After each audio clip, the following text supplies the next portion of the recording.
Welcome to the Weekly Ring for March 2nd. We're your hosts, Gloria Horton and Kaylah Stevenson. Spring break is approaching. Woo! Ladies, remember residence halls close March 3rd at noon and reopen March 11th at noon. Students, don't forget to attend the UNCF Scholarship Workshop every Wednesday in the Holgate Library, conference room from 3 to 4 p.m. Applications for the Interdisciplinary Research Day are open. If you have any cool research projects, make sure you apply today. We have Kyra Pierce with Major Talk. What do you like about being in the biology major at Bennett? The challenges, and you learning a lot, and the opportunities that are provided for you as well. What kind of opportunities have been opened for you? Research. I started research in not my undergrad. I'm in undergrad, but my freshman year, and I've traveled, like presenting it. I went to Arizona. I just came back from DC Sunday. Like it's a lot of opportunities as far as that. What are you researching? The impact of how tutoring helps with students' GPAs and if it makes it go up or down. I'll say the most interesting thing I've learned from this research is students don't really take advantage of tutoring like they should, and then they blame it on teachers that they don't do right. So that was like a big wow factor for me. So Kayla. Yes, Claire. I was wondering, do you have any job offers like after school? Well, I kind of do, but then I kind of don't. I plan on going to graduate school, but why did you ask? Well, because the career fair was yesterday, and I was wondering if you got any information. I would have loved to be there, but unfortunately I wasn't. I was with Dr. Dawkins. But I know Destiny Collins did. It was located in the GLC, right? Yeah. Oh. Here are some tips from the career fair yesterday. What made you come to Bennett College to represent? Well, Bennett is a great college. Daryl Johnson has done a phenomenal job. I actually sit on the advisory committee for Bennett, and I'm excited about the things that he's doing within the college to get you ladies prepared for the next step into the real world, and I want to be a part of it. Do you see any good opportunities for biology majors here? I do. There's actually one table that's LabCorp, and I'm interested in going to that, so once I leave here, I'll be over there. Okay, what do you plan on doing at LabCorp? They have lab research, so I'm interested in going into sciences, so their lab research is it's really important. Can you tell me what more of LabCorp is all about? Absolutely. LabCorp is a life science company. We improve lives and we improve health, one life at a time. What is it that you're doing here for the career fair? Right now, I'm a student intern in the Office of Career Service Center, and right now we're just basically giving students the opportunity to come and network with these great companies here today. At Bennett College, you never know when the opportunity will arise for you to go abroad. Gloria, do you have a passport? No, I actually don't have one. Oh, Gloria. Well, you're in luck. The Office of Global Studies, located in Race Hall on the second floor, is giving out scholarships for free passports. Well, in Race Hall, in the Global Study, isn't that where our new director, Kelly Mallory, is? Yes, girl. And you better take advantage of the opportunity, just like I did. I went abroad to South Korea and enjoyed my time with Dr. Dawkins and other faculty. In Bennett Sisters? In Bennett Sisters, girl. And you guys got to stay in a hotel? Oh, yes. It was a very new experience. That's good. I'm going to go and apply today. Go, girl. Bel Air Radio next week will feature an interview from Deborah Holt-Noel, the host of the Black Issues Forum on UNC-TV. And just recently, they hosted a HBCU roundtable with our provost, Dr. Brown. Here are some of the highlights. Well, throughout history, media has been used as a tool to help change hearts. And now, I could say a lot of people distrust media. So how do you gain that trust, to help change hearts when a lot of people don't even know what to trust? I think that this effort out here to forward a message about untrustworthy media is suspect at best. Public media, PBS, has long been known as a trusted source for news and information. And what builds trust is, I think, openness and balance. So if we're continually representing one point of view, just consistently, and just pushing that constantly, then you might be suspicious of the agenda attached. But at UNC-TV, in public media, you can see that there is a deliberate effort, an intention behind bringing balance to every conversation. So, Kaylah, have you seen Black Panther? Yes, I did. It was such a wonderful movie. Did you? I did not. So tell me a little about it. It was so inspiring, like, especially for Black women. Yes. It was just everything. It just showed that the world is at our feet. Well, that is good to hear. Now let's take you to Movie Mania with Ebony Duhl. Hello everybody and welcome to Movie Mania. I'm your host, Ebony Duhl. This week we'll be talking about the film Black Panther. I know a lot of you out there have seen the film, but for those of you who haven't, don't worry, I promise I won't spoil anything for you. But I will say, if you see nothing else in 2018, make sure you go see this film. This film had a lot of different messages for me, like politics, Black history, women in society and what roles we play, and how to uplift your society as a whole or your community. For me, I think the message that I took more personal and for me myself was women in society and what roles we play, because a lot of movies we see, you see the woman and she's the damsel in distress and she needs saving and everybody needs to come save her. But in this film, the women were the heroes. And that was pretty cool. The women were soldiers and they were leaders, and you had Sori, who was only 16 years old and a female, and she was the leader of and designer of technology, and her technology was so far advanced that other countries wanted to know, like, what is your secret? And I thought that was the coolest thing, to see all these women doing so much and empowering each other, especially going to an all-female school, because, you know, I see awesome stuff here at Bennett all the time where we have girls who have so much going on and so much going on for themselves. You're like, yes, sis. Like, I think that was something that really was like, wow. Like, I was happy and I was proud. And the whole time in the movie, I was rooting for the women. And I was like, yes, that really touched me, because I love seeing women play these strong roles and strong leaders.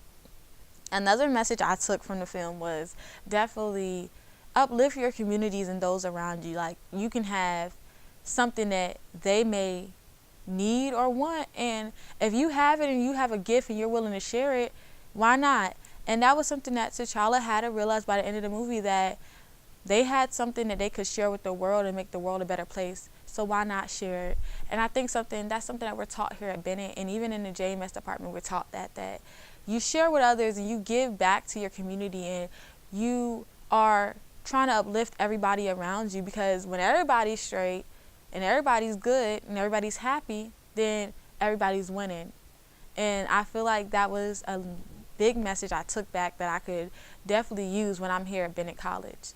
So thank you guys for tuning in, and Wakanda forever.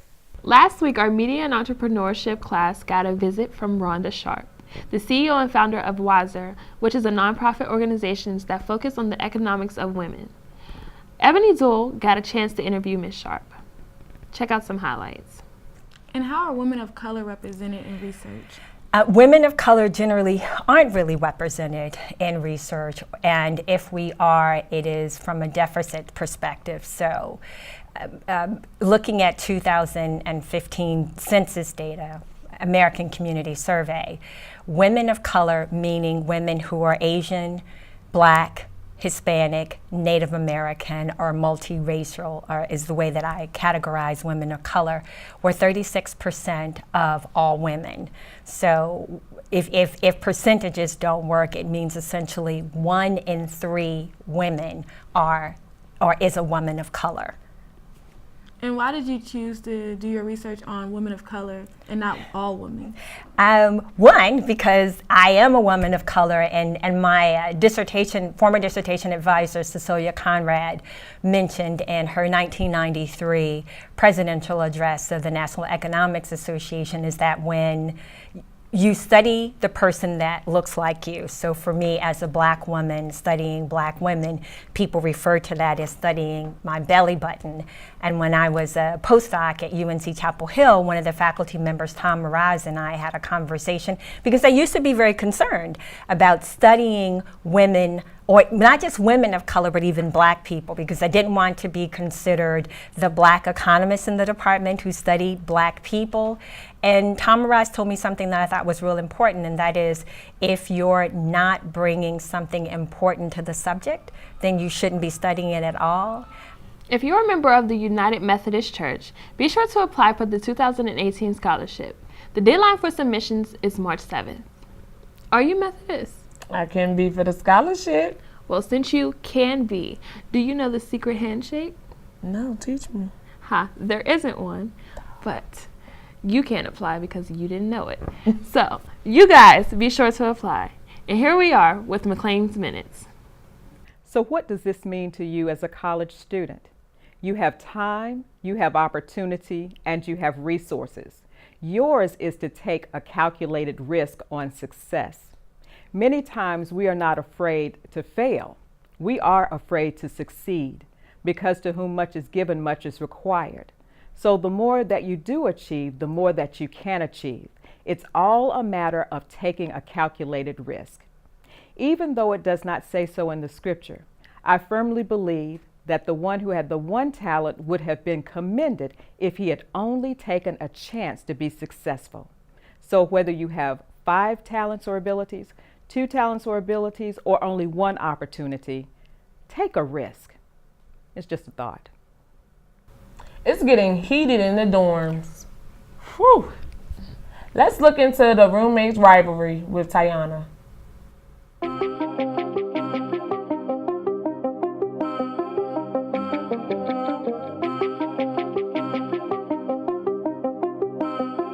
Ryan Little.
To your students that's trying to accommodate their other roommate for the temperature?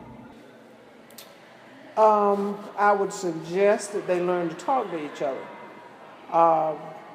Anybody living in, quote, close quarters, like they're living in, and one roommate gets there before the other one, I think that to settle the issue or to solve the problem, it's best to talk to one another about what makes me comfortable, what makes her comfortable, and then they come to a happy medium. Okay. In ARD, have you ever seen anybody this upset about the temperature? Yes. And did you talk to them about that situation? Yeah, we talked about communication.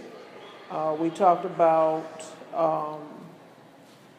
trying to, if one is in the room before the other one, how to negotiate terms on heat.